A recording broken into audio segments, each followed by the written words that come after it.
He was a Rhodes Scholar, a Golden Gloves boxer, an Army Ranger, and one of country music's greatest songwriters. Kris Kristofferson lived a life that seemed larger than fiction, turning down a West Point teaching position to become a janitor in Nashville, just to chase his dreams. But by his 70s, something was terribly wrong. The man who wrote poetry that moved millions was forgetting his own songs. The legend who commanded stages worldwide couldn't remember where he was or why. Doctors diagnosed Alzheimer's disease, and the world prepared to say goodbye to an icon. This is the story of Kris Kristofferson's battle with memory loss and the woman who refused to let him disappear. It's about misdiagnosis, medical miracles, and the healing power of unwavering love. When everyone else had given up hope, Kris Kristofferson saw something the doctors missed, and what she discovered would change everything. If you believe in the power of love and never giving up, hit that subscribe button. Now let's witness one of the most remarkable comeback stories in music history. To understand the miracle of Kris Kristofferson's recovery, we must first witness how devastating his decline truly was. This wasn't just forgetting car keys. This was a brilliant mind slowly disappearing around 2010. People close to Kris began noticing changes. He would forget lyrics to songs he had written decades ago. He'd lose his train of thought mid-conversation. At first, these seemed like normal aging for a man approaching his mid-70s. On stage, the changes became impossible to ignore. Kris would forget where he was in a song, miss cues, or stand frozen, unable to remember what came next. For an artist who had performed for 50 years with confidence and mastery, this was heartbreaking to witness. Backstage, band members and crew noticed more troubling symptoms. Kris wouldn't recognize people he'd worked with for years. He'd ask the same questions repeatedly, having no memory of asking them minutes before. The memory loss accelerated. Kris began having difficulty recognizing familiar places. He'd get confused about what year it was, mixing up decades of his life. Sometimes he didn't know which of his 8 children he was talking to. Simple daily activities became challenges. Lisa noticed him struggling with tasks that had been automatic for decades, getting dressed, finding his way around their home, remembering whether he'd eaten breakfast, perhaps. Most devastating were the moments of clarity when Kris realized what was happening to him. He knew he was losing himself piece by piece, and the fear and frustration in those moments were almost unbearable for those who loved him. Lisa brought Kris to numerous doctors, desperately seeking answers. They ran tests, conducted cognitive assessments, and reviewed his medical history. The consensus seemed clear and devastating. Multiple doctors diagnosed Kris with Alzheimer's disease. Given his age, his symptoms, and the progressive nature of his decline, it seemed like an obvious conclusion. Alzheimer's was the most common cause of dementia in people his age. The doctors were blunt about the prognosis. Alzheimer's is progressive and incurable. They could offer medications that might slow the decline slightly, but ultimately, Kris would continue to deteriorate. The legendary mind that created poetry and music would eventually be gone entirely. The family began preparing for the inevitable. They discussed care facilities, legal arrangements, and how to manage Kris's declining years with dignity. The music industry began treating every performance as potentially his last. News of Kris's condition began spreading through the music community. Fellow artists reached out with condolences and memories. Tribute concerts were planned. The world was saying goodbye to Kris Kristofferson, but Kris Kristofferson couldn't accept what she was being told. Something about the diagnosis didn't feel right to her. She had been by Kris's side for decades, and her instincts told her they were missing something crucial. When doctors gave up hope, Kris Kristofferson became her husband's fiercest advocate. What she was about to discover would prove that a wife's intuition and relentless determination can sometimes accomplish what medical expertise cannot. Lisa began researching Alzheimer's disease intensively. She read medical journals, consulted with specialists, and joined support groups for caregivers. The more she learned, the more convinced she became that something didn't add up with Kris's symptoms. Certain aspects of Kris's condition seemed inconsistent with typical Alzheimer's progression. Some days he was significantly better than others. Certain types of memory seemed more affected than others. The pattern wasn't following the usual Alzheimer's trajectory. Lisa started cataloging all the medications Kris was taking. For years, he had been prescribed numerous drugs for various conditions, from old injuries, anxiety, sleep issues, and more recently, medications for the presumed Alzheimer's. Lisa noticed something the doctors had overlooked. Kris's cognitive decline had accelerated significantly after he began taking certain medications. Could there be a connection? During her research, Lisa came across information about Lyme disease, a bacterial infection transmitted by ticks. She learned that, in its advanced stages, Lyme disease can cause neurological symptoms that mimic Alzheimer's disease almost perfectly. Lisa remembered that Kris had spent considerable time outdoors over his lifetime, hiking and living on ranches. He had definitely been exposed to ticks. Could he have contracted Lyme disease without knowing it? As Lisa researched Lyme disease symptoms, she was shocked by how perfectly they matched what Kris was experiencing. Memory loss, confusion, difficulty with word finding, mood changes, and cognitive impairment that varied in intensity. Lisa demanded that doctors test Kris for Lyme disease. Many were skeptically after all.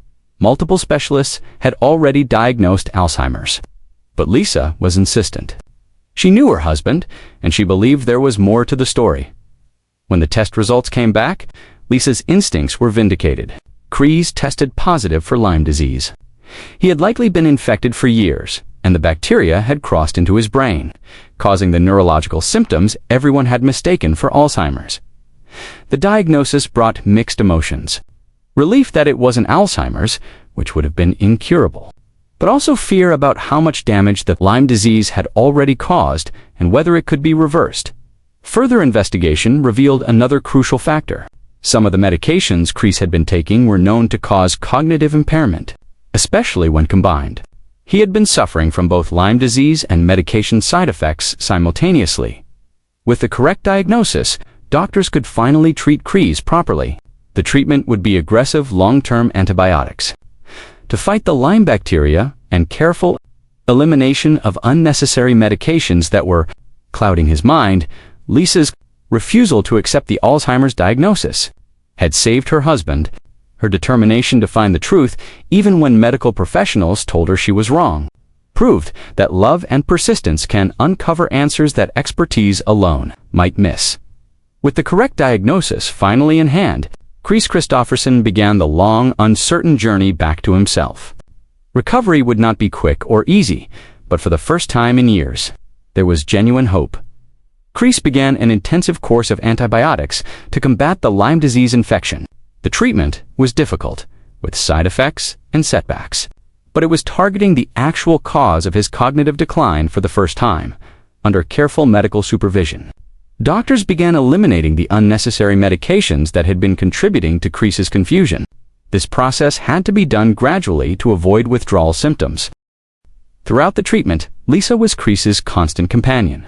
She managed his medications, monitored his symptoms, communicated with doctors, and provided the emotional support that was just as crucial as the medical treatment. Within weeks of beginning proper treatment, there were small but unmistakable signs of improvement. Kris had moments of greater clarity. He recognized people more consistently. His conversations became more coherent. Recovery wasn't linear. Some days, Kris seemed dramatically better. Other days, he regressed. This roller coaster was emotionally exhausting for everyone, but the overall trajectory was gradually upward. Lisa worked with Kris daily on memory exercises and cognitive stimulation. They looked at old photos together, talked about memories, played music, and engaged in conversations designed to help rebuild neural pathways. Music became a powerful tool in Kris's recovery. Even when other memories failed, music seemed to access different parts of his brain. Lisa would play his songs, and slowly he began remembering lyrics and melodies that had been lost. Kris's 8 children rallied around their father during his recovery. They visited regularly, shared memories, and helped remind him of who he was. Their presence and love provided crucial emotional fuel for his healing. There were breakthrough moments that gave everyone hope. Times when Kris would suddenly remember something specific from decades ago, or when he'd make a joke that showed his personality returning, or when he'd play a complete song on guitar without hesitation. As Kris's mind cleared, his physical condition also improved. He had more energy, better coordination, and increased motivation to engage with life. The connection between mental and physical health became evident in his recovery. Slowly, carefully, Kris began performing again. At first, just a song or two at small venues, then gradually building back his stamina and confidence. Each successful performance was a victory. Music critics and fans who had sadly watched Kris's decline began noticing something remarkable in his performances. He seemed sharper, more present, more like his old self. Word spread that something miraculous was happening. Kris began speaking publicly about his misdiagnosis and recovery. He wanted others to know that what appears to be dementia might sometimes be treatable conditions like Lyme disease. His openness helped raise awareness. Each milestone in Kris's recovery became a celebration. First time he performed a complete concert without notes. The first interview where he was fully articulate. The first time he recognized everyone at a family gathering without prompting. Kris Kristofferson's recovery stands as one of the most remarkable comeback stories in entertainment history. But the true story isn't just about medicine, it's about the transformative power of love and advocacy.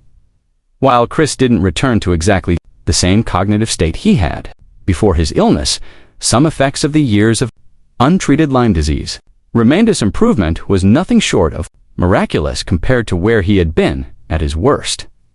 At an age when many are in retirement, Kris returned to touring and performing. He recorded new music, gave interviews, and reconnected with a career and life that had almost been taken from him. Everyone who knows their story credits Lisa with saving Kris's life and mind.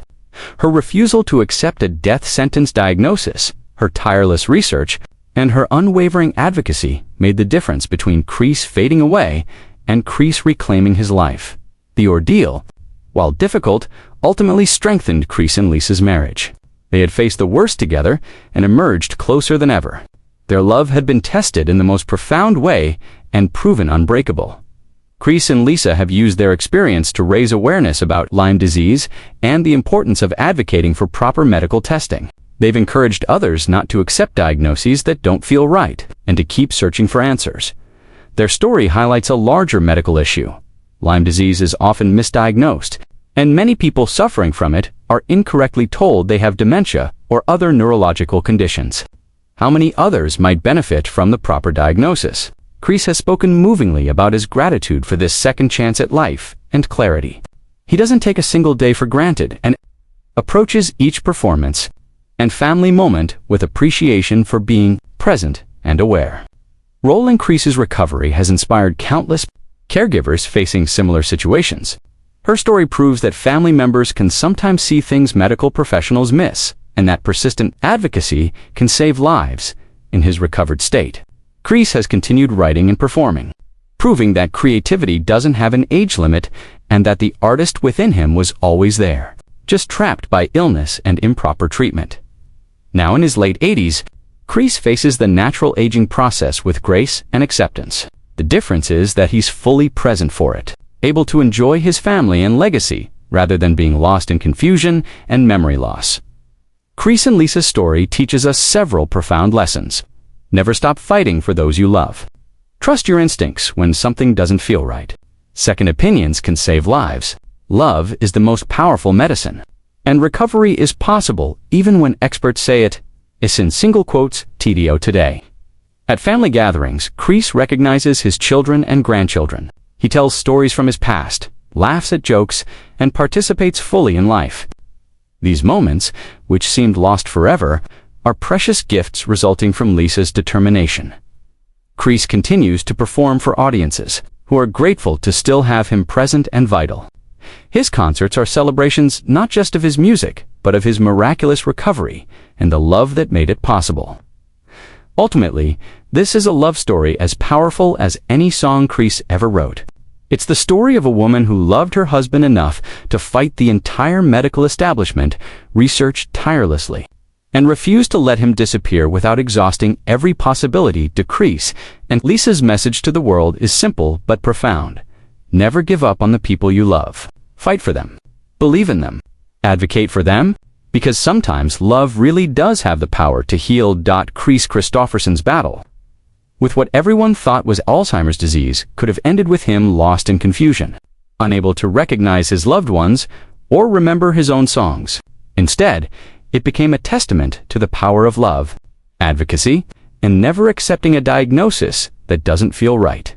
Kris Kristofferson saved her husband's life and mind by refusing to give up, by trusting her instincts, and by fighting for the truth when everyone else had accepted defeat. Her determination gave Kris back his memories, his music, and precious years of life lived fully present.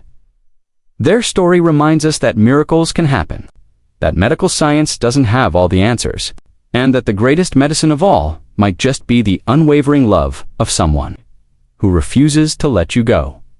If this incredible story of love and recovery inspired you, please share it with anyone who needs to hear that giving up is never the only option. Subscribe to our channel for more inspiring true stories. Thanks for watching, and remember, love fights for you, anything is possible.